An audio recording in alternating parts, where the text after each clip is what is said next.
When God closes a door, He opens a window. Siguradong narinig niyo na po ang kasabihan na yan.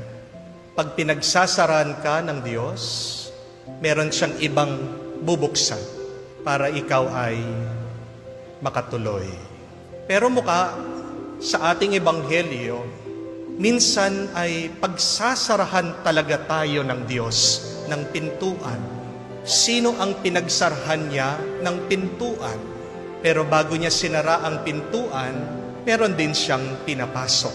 Kaya tanong ng mga alagad, sino ba ang maliligtas?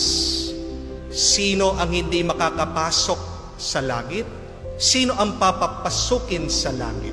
Kung pagninilayan natin ng mabuti ang ebanghelyo, may pinapakita siya sa ating dalawang klaseng tao ang makakapasok lang sa langit. There will be two kinds of people who will be saved.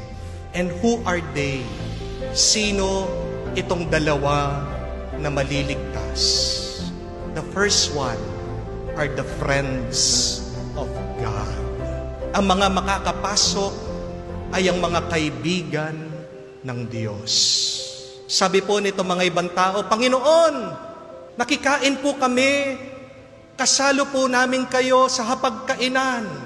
Panginoon, sabi ng iba, kayo po ay nagturo, nakinig kami. Pero hindi sila pinapasok. Hindi sila niligtas. And why is that? Because they were not friends with the Lord. Hindi sila kaibigan ng Panginoon. Hindi naman ibig sabihin, pag ikaw ay nagsisimba, kasama mo, kasalo mo ang Panginoon sa Eucharistia, ay kaibigan mo na ang Panginoon. Ay mahal mo na ang Panginoon. Baka nagsisimba ka lang dahil natatakot ka na pumunta sa impyerno. That is not love. That is not friendship. Pwede rin na memorize mo ang Biblia. Nakikinig ka sa aral ng pare ng mga pastor. Kasi gusto mong magmukha kang matalino, magaling, kesa sa ibang tao. Alam mo, lahat ng mga sitas, alam mo, pasikot-sikot ng Biblia, pero wala kang pagmamahal sa Diyos at sa tao.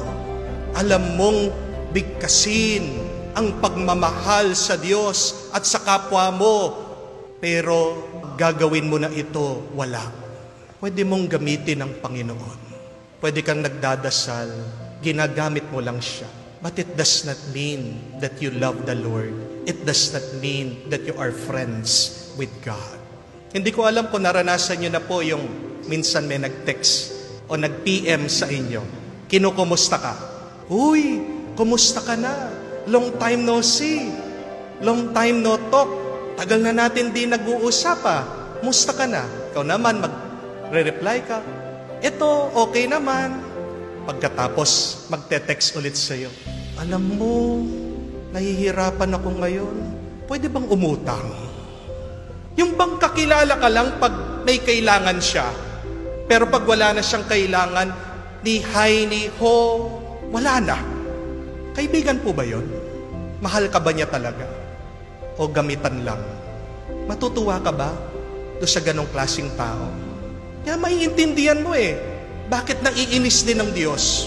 Nakikain kayo, nabusog kayo, nakinig kayo, na-inspire kayo. Pero, pag kailangan ko kayo, nasan kayo? If you want to be saved, be friends with God. Kung gusto nating maligtas, mahalin natin ang Panginoon. Huwag lang natin siyang gamitin. Huwag lang natin siyang alalahanin pag tayo ay nangangailangan. May problema ka, wala kang problema. Approach the Lord, be with the Lord, stay with the Lord. Yun po yung una. Pangalawa, ang mga pangalawang klaseng tao na maliligtas ay yung mga nahuhuli. The last will be saved, while the first one will be last. Yung mga nakikipag-unahan, sila ang hindi papapasukin ng Panginoon. Tanong ko po sa inyo, ano pong mas gusto nyo? Yung bang mag-umpisa ka na nahihirapan,